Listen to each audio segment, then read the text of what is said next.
ஒரு மனிதன் நிற்கிறான். 2 வழித்தடங்களின் நடுவில் ஒரு வழி. கோவில்கள், தீபங்கள், மணி ஒலி, அற்புதமான அலைமோதும் பக்தி. மற்றொரு வழி. அமைதியான அறை, மூடிய கண்கள், உள்ளே ஓடும் சிந்தனைகள். அவன் குழம்புகிறான். நான் எங்கு போக வேண்டும்? வெளியே தேட வேண்டுமா அல்லது உள்ளே மூழ்க வேண்டுமா? இந்த கேள்வி அவனுடையது மட்டும் அல்ல, இது மனித குலத்தின் பழமையான உள்குரல். ஒரு நாள் அவன் கோவிலுக்கு செல்கிறான். அவன் கால்கள் கல் தரையை தொடும் போது அந்த குளிர்ச்சியில் அவன் மனமும் சிறிது அடங்குகிறது. மணி ஓசை கேட்கிறது. அந்த ஓசை வெளியிலிருந்து வருவது போல தோன்றும், ஆனால் உண்மையில் அது உள்ளே ஓடுகிறது. அவன் கண்களை மூடுகிறான். கூட்டம் இருக்கிறது, சத்தம் இருக்கிறது. ஆனால் அந்த சத்தத்தின் நடுவில் ஒரு மௌனம் பிறக்கிறது. அவன் முதலில் கேட்கிறான், கடவுளே, எனக்கு இது வேண்டும், அது வேண்டும். அவன் வேண்டுகிறான், அவன் பிச்சை எடுக்கிறான். ஆனால் மெதுவாக ஒரு நாள் அவன் கேட்காமல் நிற்கிறான். அவன் சொல்லாமல் நிற்கிறான். அவன் சும்மா பார்க்கிறான். அந்த தருணத்தில் பக்தி மாற ஆரம்பிக்கிறது. பக்தி ஒரு கேட்கும் மனநிலையிலிருந்து ஒரு கொடுக்கப்படும் நிலையாக மாறுகிறது. அவன் புரிகிறான், நான் கடவுளிடம் கேட்க வந்தவன் இல்லை, நான் என்னையே இங்கே வைக்க வந்தவன். இதுதான் பக்தி மார்க்கம். அது வெளியிலிருந்து ஆரம்பிக்கிறது, ஆனால் அது உள்ளே முடிகிறது. மற்றொரு மனிதன். அவன் வெளியே போகவில்லை. அவன் ஒரு அறையில் உட்கார்ந்திருக்கிறான். அவன் கண்களை மூடுகிறான். ஆனால் அவனுடைய உள்ளே கோவில் இல்லை, மணி ஒலி இல்லை. அவன் உள்ளே குழப்பம், நினைவுகள், பயம், ஆசை. அவன் சிரமப்படுகிறான். அவன் நினைக்கிறான், இதுதான் தியானமா, இதுதான் ஆன்மீகம். ஆனால் அவன் விட்டுவிடாமல் இருக்கிறான்.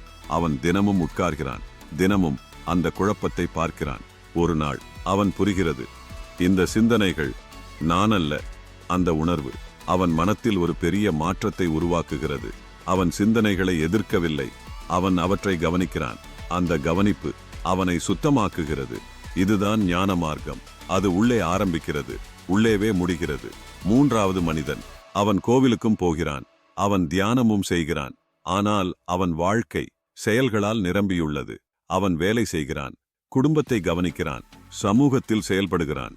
அவன் கேள்வி கேட்கிறான், இத்தனை செயல்களில் நான் எப்படி ஆன்மீகமாக இருப்பது? ஒரு நாள் அவன் ஒரு சிறிய மாற்றம் செய்கிறான். அவன் செயலை மாற்றவில்லை, ஆனால் அவன் மனநிலையை மாற்றுகிறான். அவன் நினைக்கிறான், நான் செய்கிறேன் என்ற எண்ணத்தை விடுகிறான். அவன் புரிகிறான், செயல் நடக்கிறது, நான் கருவி. அந்த தருணத்தில் அவன் வேலை பூஜையாக மாறுகிறது. அவன் பேசுவது மந்திரமாக மாறுகிறது. அவன் சுவாசிப்பது கூட ஒரு அர்ப்பணிப்பாக மாறுகிறது. இதுதான் கர்ம மார்க்கம். அது செயலில் தொடங்குகிறது, ஆனால் அது செயலற்ற உணர்வில் முடிகிறது. நான்காவது மனிதன். அவன் எதையும் கட்டாயப்படுத்தவில்லை. அவன் தன்னை கவனிக்கிறான். அவன் வாழ்க்கையை கவனிக்கிறான். அவன் எந்த பாதையையும் பிடிக்கவில்லை, ஆனால் அவன் உண்மையை தேடுகிறான். அவன் சும்மா இருக்கிறான், ஆனால் அந்த சும்மா இருப்பது சோம்பல் இல்லை, அது விழிப்புணர்வு. அவன் எதையும் பிடிக்கவில்லை, அவன் எதையும் தள்ளவில்லை. அவன் நடுவில் இருக்கிறான். அந்த நடுவில் அவன் ஒரு நாள் மறைந்து போகிறான். நான் என்ற உணர்வு கரைகிறது. மிச்சம் இருப்பது அமைதி, சுத்தம், ஆனந்தம். இதுதான் ராஜயோகம். இப்போது அந்த முதல் மனிதன் திரும்பி பார்க்கிறான். அவன் புரிகிறான், கோவில் தவறல்ல, அறை தவறல்ல, வெளி தவறல்ல, உள் தவறல்ல. அவையெல்லாம் ஒரே இடத்துக்கு கொண்டு செல்லும் கதவுகள். ஒருவர் வெளியிலிருந்து உள்ளே வருகிறார், மற்றொருவர் உள்ளிலிருந்து உள்ளே சென்று விடுகிறார். ஆனால் முடிவு ஒரே ஒன்று. அவன் இப்போது சிரிக்கிறான். அவன் இனி கேட்கவில்லை, எது சரி? அவன் கேட்கிறான், எது எனக்கு இப்போது பொருத்தம்? அவன் தனது மனநிலையை கவனிக்கிறான்.